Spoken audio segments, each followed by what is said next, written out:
আরে তুমি তরকারি খাওয়া বন্ধ করো, খুশির একটা খবর আছে। কি খুশির খবর? তুমি কি লটারি জিতছো নাকি? আরে না, কিসের লটারি, এর থেকে বড় খুশির খবর। ও মা গো মা, এর থেকেও বেশি খুশির খবর। উফ, খুশির খবরটা শোনার জন্য আমার মনটা আমসান করতেছে। কি খুশির খবর, তাড়াতাড়ি কও। তোমার আব্বা মারা গেছে। ও কি? আমার আব্বা মারা গেছে? হ্যাঁ, তোমার আব্বা মানে আমার শ্বশুর মারা গেছে। হলা, আমার আব্বা মরে গেছে।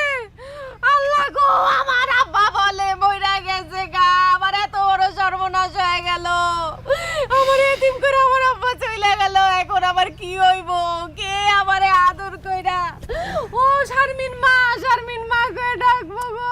আহা শারমিন, এরকম একটা খুশির দিনে তুমি মরা কান্না শুরু করলা কেন? চুপ করো, আমার আব্বা মারা গেছে। আমি কান্নাকাটি করবো না তো কি নাচানাচি করবো? অসভ্য ইতর বদমাইশ ফাজিল লোক। এই, আমার বাপ মারা গেছে, তুমি কিভাবে বললা যে এটা একটা খুশির খবর? আহা, তোমার তো কোনো ভাই নাই। তোমার বাবার সহায় সম্পত্তির মালিক এখন কে হবে? তার মেয়ের জামাইরা। আর একজন মেয়ের জামাই হিসেবে এটা আমার জন্য খুশির খবর না? ওরে আল্লাহ, কত বড় স্বার্থপর। আমার আব্বা মরে গেছে আর সে আছে সম্পত্তি লইয়া। আমি এতদিন এই দিনটার অপেক্ষায় ছিলাম যে কবে তোমার বাবার সহায় সম্পত্তির মালিক হব আমি। আরে সেই মহেন্দ্রক্ষণ চলে আসছে, আমার যে কি খুশি লাগতেছে। আব্বা গো। আরে এখন এসব মরা কান্না বাদ দিয়া তাড়াতাড়ি তোমাদের বাড়িতে চলো, নাহলে তোমার বোন আর ওই হারামখোর দুলাভাই এসে সব সম্পত্তি দখল করে নিব। তাদের আসো।